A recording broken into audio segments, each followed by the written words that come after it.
Thank you, Ron. I appreciate that. If you'd like to hear this speech in English, press 1. If you'd like to hear it in Spanish, press 2. Again, my name is Witherspoon, and it's a pleasure to be with you all today, and thank you for coming out on this wonderful and beautiful Monday morning. It is beautiful. By the way, if you all happen to notice the gentleman that's holding the American flag that's on the pole behind you here, and the flag is upside down, it represents a nation in distress. America is in distress right now, ladies and gentlemen, with all the things that we're facing with immigration, taxes, judges, jobs, and everything in this nation is very important to us all. And one thing I do want to say to you today, are there very many veterans here today with us? If it is, raise your hand. Very good. Good to have you all. Let's give them a big hand. They are the ones, because this red, white, and blue flies today is the reason that we have the liberties and justices we have in this nation today. And if it wasn't for that, we may see the big blue flying up here, which is the sign of the United Nations, and we certainly don't want to see that flying over this nation.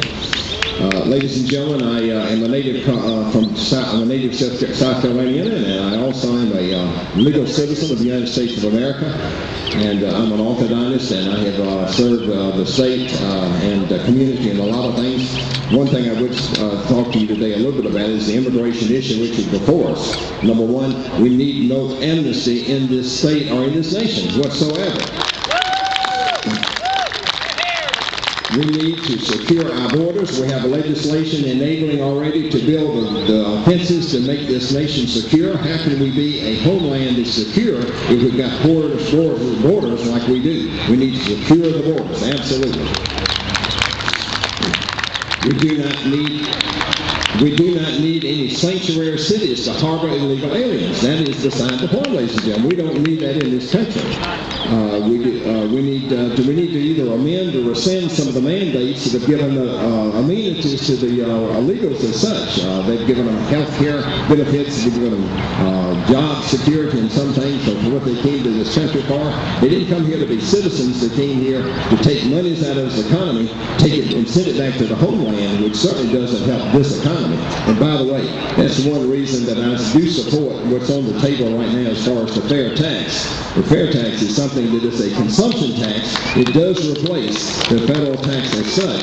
It may not be the total answer, but at least it is on the table for discussion to make the IRS better. We've talked about the IRS being broken for years, and we haven't done anything to fix it except throwing more money at it. We've got to do better as far as that's concerned. And by the way, the fair tax would get some that are under the radar screen paying monies for tax in that they would have to buy. And as long as they buy and consume, they got to pay taxes. And those would include those who are gamblers, illegal aliens, prostitutes, gangs, and everybody else who is under the radar that doesn't fill out income tax forms and so forth.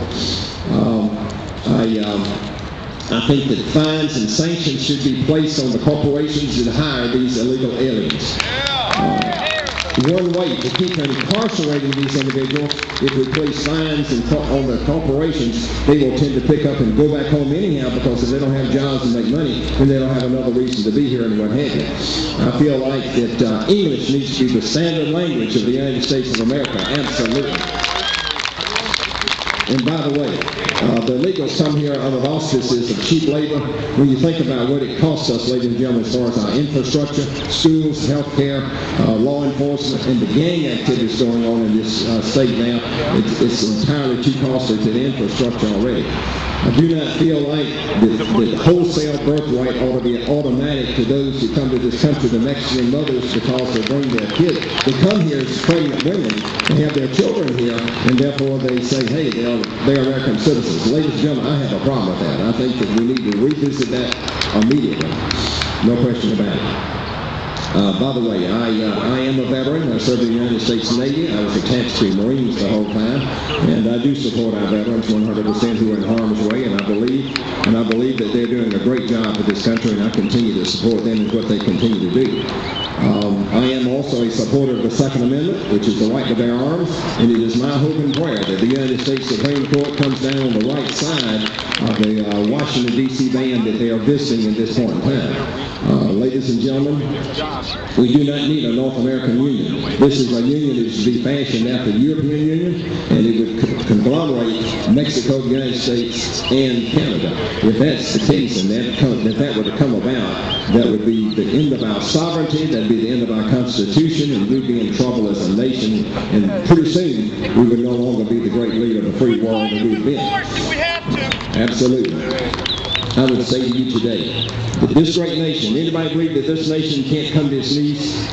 Remember the Sodom and Gomorrahs, the Babylons, the Constantinoples, and the Roman empires? They all came to their knees. Great governments in their time. It wasn't because they were defeated physically, it was because they unfortunately came down from within through moral deprivation. I appreciate the opportunity to be with you all today. I am running for the United States Senate. If you would visit our website, buddywitherspoon.com, and we also have a table set up over here. Is anything we can do to serve you or help you? Constituency service will be most important in the United States Senate as far as I'm concerned. I will go there to represent South Carolina very much in the tradition of the late great Senator Strom Thurmond. Anybody remember him? He did a great service to the state. He always stopped, looked, and listened to what the people had to say and went back and formulated the ideas to do what's best for South Carolina. I will walk in that tradition. I cannot fill his shoes, but I can certainly follow his footsteps and walk in his footprints. Again, illegal immigration is something we need to get under control in this nation if we are to preserve the future for our future generations, our children and our grandchildren. One of the biggest reasons I'm running for this seat is because Lindsey Graham is too liberal for South Carolina and no longer represents the mainstream views of South Carolina. Thank you, and may God bless you, and may God continue to bless the United States of America, land of the free, because of the great.